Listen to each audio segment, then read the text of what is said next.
दोस्तों, अगर आप प्रकृति से प्यार करते हैं, पेड़ पौधों से प्यार करते हैं, तो एक लाइक जरूर करना। आज का प्रसंग बहुत ही खूबसूरत है। दोस्तों, एक समय की बात है, भगवान श्री कृष्ण के मित्र उनसे मिलने के लिए द्वारिका नगरी पधारते हैं। भगवान श्री कृष्ण उनका स्वागत करते हैं और उनके आने का कारण पूछते हैं। भगवान श्री कृष्ण के सखा उनसे कहते हैं, हे केशव, तुम तो सर्वज्ञानी हो, सब कुछ जानते हो। आज मैं तुम्हारे पास यह जानने के उद्देश्य से आया हूं कि मनुष्य को किन किन वृक्षों का रोपण करना चाहिए, कौन से वृक्ष भवन के सामने लगाने चाहिए कि इन वृक्षों का रोपण करने से दरिद्रता दूर होती है, तथा शत्रु, रोग, भय, भूत, पिशाच आदि संकटों से बचने के लिए कौन से वृक्ष भवन की सीमा में लगाने चाहिए। भगवान श्री कृष्ण मुस्कुराते हुए कहते हैं, सखा, तुमने आज समस्त मानव जाति के कल्याण के उद्देश्य से अत्यंत महत्वपूर्ण प्रश्न किया है। इस संसार में वृक्षों का बहुत ही बड़ा योगदान है, वृक्ष जानिए है, किंतु आज तुमने उचित ही प्रश्न किया है। भवन की सीमा में वृक्षों को लगाना बहुत ही शुभ फल प्रदान कर आता है। वृक्ष तथा पौधे भवन की सुंदरता को बढ़ाते अवश्य है, साथ ही यह वातावरण को शुद्ध रखते हैं। वृक्षों से सकारात्मक ऊर्जा का संचार होता है, जो मनुष्य के जीवन के लिए अत्यंत आवश्यक होती है। वृक्ष नकारात्मकता को कम करके वातावरण को अधिक सकारात्मक बनाने का कार्य करते हैं। घर के सामने शुभ पेड़ पौधे लगाने से घर में सुख समृद्धि आती है। साथ ही यह पेड़ पौधे कई प्रकार के वास्तु दोषों को नष्ट करते हैं। घर के आंगन में खड़े वृक्ष देवताओं के समान घर की रक्षा करते हैं। हे मित्र, भवन के पास कौन से पौधे लगाने चाहिए और कौन से नहीं, इसके बारे में बताने से पूर्व मैं तुम्हें एक प्राचीन कथा सुनाता हूं, जिससे तुम्हें समझ में आ जाएगा कि वृक्षों का तथा पेड़ पौधों का भवन के पास लगाना कितना शुभ होता है और कौन से पौधे भवन के पास लगाने से दुख एवं दरिद्रता आती है। जो भी मनुष्य इस कथा का श्रवण करता है, उसके सैकड़ों पाप नष्ट हो जाते हैं और उसकी दरिद्रता का नाश होता है। भगवान श्री कृष्ण का शाखा के आता है, हे केशव, मैं इस कथा को अवश्य ध्यान से पूरा सुनूंगा, कृपया मुझे वह कथा सुना। भगवान श्री कृष्ण कहते हैं, हे सखा, पूर्वकाल की बात है, मध्य देश में एक अत्यंत शोभायमान नगरी थी। उस नगरी में धनेश्वर नाम का वैश्य अपनी पत्नी सुमति के साथ निवास करता था। धनेश्वर भगवान विष्णु का भक्त था और वह नित्य भगवान विष्णु की पूजा करता था। धनेश्वर की पत्नी भी सुशील और गृह कार्य में दक्ष थी। घर में धन धान्य की कोई कमी नहीं थी।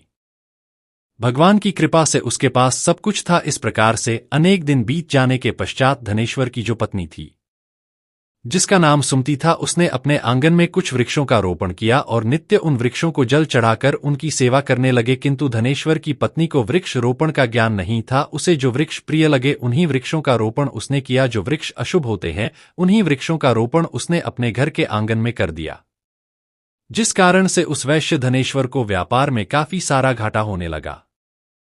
उसके घर में रोज कलह होने लगा। पति पत्नी में बार बार क्लेश होने लगे। उन दोनों के जीवन में अनेक कठिनाइयां आने लगी। धनेश्वर का सारा व्यापार डूब गया और उसका सारा धन भी नष्ट हो गया। अब धनेश्वर के पास अनाज भी खरीदने के लिए पैसे नहीं थे। वे भूखे ही रहने लगे, जिससे क्रोधित होकर उसकी पत्नी भी गुस्सा करने लगे। वह अपने पति को कोई काम करने के लिए कहती, फिर धनेश्वर काम मांगने के लिए गांव में घूमने लगा, लेकिन उसे कहीं पर भी काम नहीं मिलता था। उसने आकर अपनी पत्नी से कहा, हे भद्र, मुझे तो कोई भी काम नहीं दे रहा है, अब मैं कहां पर काम खोजने जाऊं। वे दोनों ही पूरी तरह से हटमल हो गए थे। दोनों के पास भी उद्योग करने के लिए कुछ नहीं था। धनेश्वर ने अपनी पत्नी के सारे गहने भी बेच डाले और जो कुछ भी अन्य मिला उसी से पेट भर लिया। इस प्रकार से अशुभ वृक्ष लगाने के कारण दोनों के ही जीवन में घोर दरिद्रता और संकट आने लगे, किंतु वे दोनों ही इस बात को नहीं जानते थे। फिर एक दिन एक साधु महात्मा धनेश्वर के घर पर पधारत है। उन्हें देखकर धनेश्वर उन्हें प्रणाम करता है और कहता है कि साधु महाराज पधारिए, इस गरीब के घर में आपका स्वागत है, कहिए मैं आपकी किस प्रकार से सहायता कर सकता है। वे साधु महाराज कहने लगते हैं, ही महोदय, मैं तीर्थ यात्रा पर निकला विश्राम करने के लिए कोई जगह खोज रहा हूं। यदि आपको कोई कष्ट न हो तो मुझे अपने घर में स्थान देना, मैं अनेक दिनों से भूखा हूं, कुछ भोजन भी प्राप्त हो जाए तो बड़ी कृपा होगी। साधु महाराज के ऐसे वचन सुनकर वह धनेश्वर कहने लगा, है साधु महात्मा, आप अवश्य ही कोई पुण्यात्मा दिखाई पड़ते हैं। आपके मुखमंडल पर बहुत तेज है। आपकी सेवा करने का मुझे सौभाग्य मिल रहा है। आपकी सेवा करके मुझे बड़ा आनंद मिलेगा। कृपा करके आप घर के भीतर चलिए। फिर वह साधु महाराज उस धनेश्वर के घर के भीतर जाते हैं और विश्राम करने लगते हैं। धनेश्वर उन साधु महाराज की बड़ी सेवा करता है, किंतु उसके पास अन्न का एक दाना नहीं होता है। तो वह अपनी पत्नी से कहता है, हे प्रिय, आज हमारे घर पर जो साधु महात्मा आए हैं वे बड़े पुण्यवान दिखाई पड़ रहे हैं, हमें उनके भोजन के लिए कुछ उपाय करना चाहिए। मैं गांव में जाकर किसी से थोड़ा सा धन मांग कर लाता हूं। इतना कहकर वह धनेश्वर गांव में एक सेठ के घर पर जाता है और उस सेठ से थोड़ा सा धन देने की विनती करता है, किंतु वह सेठ उस वैश्य को धन देने से इनकार करता है और कहता है, तुम्हारे पास तो फूटी कौड़ी नहीं है, तुम मेरा धन कैसे वापस करोगे? धनेश्वर कहता है, हे से कृपा करके आप मुझे थोड़ा सा धन दीजिए, मैं जल्दी ही आपको लौटा दूंगा। यदि मैं धन नहीं लौटा पाया, आप मेरा घर ले लीजिए। धनेश्वर की बात सुनकर उस सेठ को उस पर थोड़ी दया आती है और वह उसे धन देते हुए कहता है, यदि तुमने धन नहीं लौटाया तो तुम स्वयं ही मुझे अपना घर सौंप दो। धनेश्वर कहता है, हे सेठ, मैं वचन देता हूं, यदि मैंने धन नहीं लौटाया तो मैं आपको मेरा घर सौंप दूंगा। फिर धनेश्वर उस सेठ से धन लेकर बाजार से दूध, चावल, सब्जी, आटा, शक्कर आदि चीजें खरीद लेता है और लौटकर अपने घर आ जाता है। फिर वह अपनी पत्नी से कहता है, हे प्रिय, तुम उन साधु महात्मा के लिए भोजन बनाओ। फिर धनेश्वर की पत्नी भोजन बनाती है और उन साधु महात्मा को भोजन परोसते हैं। इस प्रकार से उस धनेश्वर की भक्ति और निष्ठा को देखकर वे साधु महाराज बहुत प्रसन्न हो जाते हैं। भोजन हो जाने के पश्चात वे जाते जाते उस धनेश्वर से कहते हैं, हे वैश्य, मैं तुम्हारी भक्ति और आदर सम्मान से अत्यंत प्रसन्न हूं। तुम्हारी जो भी कामना है मुझे बताओ, मैं अवश्य पूरी करूंगा। तब वह धनेश्वर कहता है, महात्मा, आपका आशीर्वाद ही हमारे लिए सब कुछ है, किंतु मैं आपसे यह जानना चाहता हूं कि किस पाप के कारण मुझे दरिद्रता का दुख भोगना पड़ रहा है। हमने तो भगवान विष्णु की भक्ति की है, फिर हमारे जीवन में दरिद्रता क्यों आई है? इसका क्या कारण है और इस दरिद्रता को दूर करने के लिए मुझे क्या उपाय करना चाहिए? फिर वह साधु महात्मा कहते हैं, हे वैश्य, मैं जब तुम्हारे द्वार पर आ गया था तभी मुझे यह जाट हो गया था कि तुम्हारे जीवन में घोर दरिद्रता और संकट आए हुए हैं, क्योंकि तुम्हारे भवन के सामने जो वृक्ष है वे ही तुम्हारी दरिद्रता के कारण है। इसीलिए तुम इन वृक्षों को हटाकर उनके स्थान पर शुभ पौधों का रोपण कर। तुम्हारी पत्नी ने तुम्हारे भवन के सामने जिन वृक्ष का रोपण किया है वे अशुभ वृक्ष है, उन्हीं के कारण तुम्हारी ऐसी दुर्दशा हुई है। धनेश्वर कहते हैं, ही महात्मा, कृपा करके मुझे बताइए कि घर के सामने कौन से वृक्ष लगाने चाहिए जिससे घर में सुख समृद्धि हो और कौन से वृक्ष नहीं लगाने चाहिए। कृपा करके आप मुझे विस्तार से समझाइए, मैं आपका बड़ा आभारी रहूंगा। फिर वह साधु महात्मा कहते हैं, वैश्य, ठीक है, अब मैं तुम्हें उन शुभ वृक्षों के विषय में बताता हूं जिन्हें घर के पास लगाने से शुभ फलों की प्राप्ति होती है। इसीलिए तुम ध्यानपूर्वक सुनो। ही वैश्य, किसी जलाशय के समीप पीपल का वृक्ष लगाने वाले मनुष्य को जो फल मिलता है वह सैकड़ों यज्ञों के समान होता है। जब पीपल के पत्ते उस जलाशय में गिरते हैं तो वे पिंड के समान होकर पितरों को तृप्ति प्रदान करते हैं। इससे सभी प्रकार के पितृ दोष समाप्त हो जाते हैं।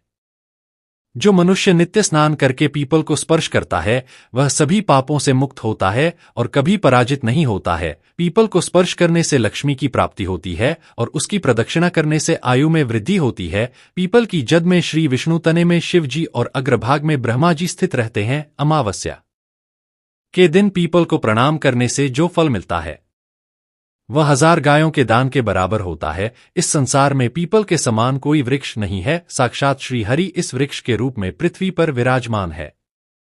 पीपल के वृक्ष को चोट पहुंचाना अथवा उसकी टहनी तोड़ना महापाप माना गया है। ऐसा मनुष्य एक कल्प तक नरक में रहता है और जो पीपल को जड़ से काटता है उसका कभी नरक से उद्धार नहीं होता है। वैश्य, अब मैं तुम्हें दूसरे वृक्ष के बारे में बताता है। आंवले का फल समस्त लोकों में प्रसिद्ध और परम पवित्र है।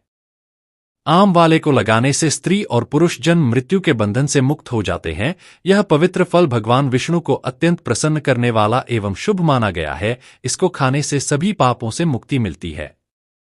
आंवला खाने से आयु बढ़ती है, उसका जल पीने से रोगों का नाश होता है और आंवले को जल में मिलाकर स्नान करने से मुद्रिका दूर हो जाती है और सभी प्रकार के ऐश्वर्य प्राप्त होते हैं। जिस घर में आंवला सदा मौजूद रहता है उस घर में कभी दैत्य और राक्षस नहीं आते हैं। एकादशी के दिन अगर आंवला मिल जाए तो संसार के सभी तीर्थों से बढ़कर फल प्राप्त होता है। अपने कैश में आंवला लगाने वाला फिर से मृत्युलोक पर जन्म नहीं लेता है। जी घर के सामने आंवले का वृक्ष होता है, वहां पर साक्षात लक्ष्मी नारायण निवास करते हैं। तीसरा है अशोक का वृक्ष। अशोक के वृक्ष में अप्सरों का निवास होता है। यह वृक्ष शोक का नाश करने वाला तथा निराशा को समाप्त करने वाला होता है। इस वृक्ष को घर के पास लगाने से घर में सुख शांति बनी रहती है। अशोक का वृक्ष शीत और यौवन प्रदान करने वाला होता है। मां लक्ष्मी ने जब देवी सीता के रूप में अवतार लिया था तब रावण द्वारा अपहरण करने के बाद उनका आवास अशोक वाटिका में था। अशोक के वृक्ष ने मां सीता की बहुत सेवा की थी, इसीलिए मां सीता ने अशोक वृक्ष को यह वरदान दिया था कि जिस भी स्थान पर यह वृक्ष होगा वहां पर उनका सदैव ही निवास होगा। चौथा है पाकर का वृक्ष। प्रत्येक मनुष्य को पाकर का वृक्ष अवश्य लगाना चाहिए। यह वृक्ष लगाने से जो फल मिलता है वह महायाजी के समान होता है। कलयुग में मनुष्य यज्ञ नहीं कर पाएंगे, इसीलिए उन्हें एक पाखंड का वृक्ष अवश्य लगाना चाहिए। पांचवा है नियम का वृक्ष। नियम का वृक्ष लगाने से सूर्य देव प्रसन्न होते हैं। नियम का वृक्ष आयु प्रदान करने वाला माना गया है। इसे घर के पास लगाने से नाना प्रकार के रोगों से छुटकारा मिलता है। मां लक्ष्मी को नीम के पत्ते अत्यंत प्रिय होते हैं, इसलिए वह नीम के वृक्ष के पास निवास करती है। घर के सामने नीम के वृक्ष का रोपण करने से धन संपत्ति की प्राप्ति होती है। छठा है जामुन का वृक्ष। यदि कोई मनुष्य कन्या प्राप्ति की कामना करता है तो उसे जामुन का वृक्ष अवश्य लगाना चाहिए।